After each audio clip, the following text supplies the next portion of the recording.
ॐ श्रीबालात्रिपुरसुन्दर्यै नमः। अथ अष्टोत्तरशतनामावलिः। ॐ कल्याण्यै नमः।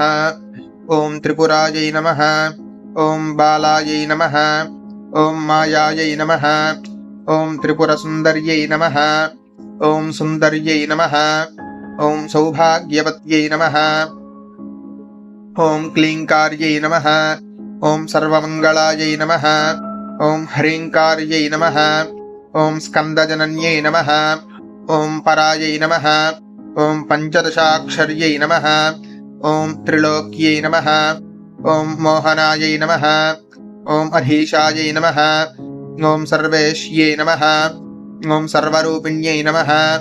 ॐ सर्वसंक्षोभिण्यै नमः। ॐ पूर्णायै नमः। ॐ नवमुद्रेश्वर्यै नमः। ॐ शिवायै नमः। ॐ अनङ्गकुसुमायै नमः। ॐ ख्यातायै नमः।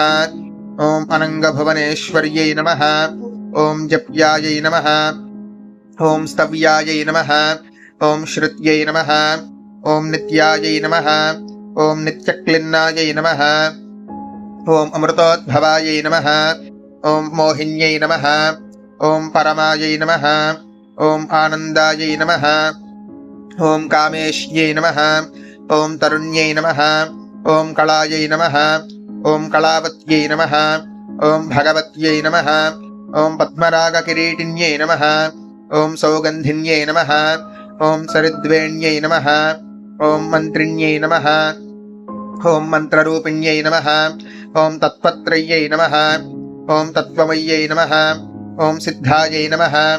ॐ त्रिपुरवासिन्यै नमः। ॐ श्रियै नमः। ॐ मत्यै नमः। ॐ महादेव्यै नमः। ॐ कौलिन्यै नमः। ॐ परदेवतायै नमः। ॐ कैवल्यरेखायै नमः। ॐ वशिन्यै नमः। ॐ सर्वेश्यै नमः। ॐ सर्वमातृकायै नमः। ॐ विष्णुस्पस्रे नमः। ॐ देवमात्रे नमः। ॐ सर्वसम्पत्प्रदायिन्यै नमः। ॐ आधारायै नमः। ॐ हितपत्नीकायै नमः। ॐ स्वाधिष्ठानसमाश्रयायै नमः। ॐ आज्ञायै नमः। ॐ पद्मासनासीनायै नमः। ॐ विशुद्धस्थलसंस्थितायै नमः। ॐ अष्टत्रिंशत्कलामूर्तये नमः। ॐ सुषुम्नायै नमः। ॐ चारुमध्यमायै नमः। ॐ योगीश्वर्यै नमः। ॐ मुनिध्येयायै नमः। ॐ परब्रह्मस्वरूपिण्यै नमः। ॐ चतुर्भुजायै नमः। ॐ चन्द्रचूडायै नमः। ॐ पुराण्यै नमः। ॐ आगमरूपिण्यै नमः। ॐ ओङ्कारादये नमः। ॐ महाविद्यायै नमः। ॐ महाप्रणवरूपिण्यै नमः। ॐ भूतेश्वर्यै नमः। ॐ भूतमय्यै नमः। ॐ पञ्चाशद्वर्णरूपिण्यै नमः। ॐ षोढान्यासमहाभूषायै नमः। ॐ कामाक्ष्यै नमः। ॐ दशमातृकायै नमः। ॐ आधारशक्त्यै नमः। ॐ अरुणायै नमः। ॐ लक्ष्म्यै नमः। ॐ श्रीपुरभैरव्यै नमः।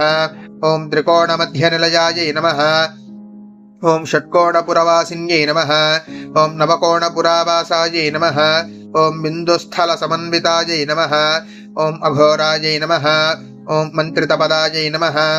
ॐ भामिन्यै नमः। ॐ भवरूपिण्यै नमः। ॐ एतस्यै नमः। ॐ सङ्कर्षिण्यै नमः। ॐ धात्र्यै नमः। ॐ उमायै नमः। ॐ कात्यायन्यै नमः। ॐ शिवायै नमः। ॐ सुलभायै नमः।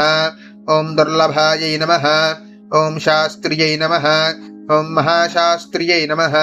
ॐ शिखण्डिन्यै नमः। ॐ श्रीबालात्रिपुरसुन्दर्यै नमः। अष्टोत्तरशतनामावलिं समर्पयामि। हरिः ॐ।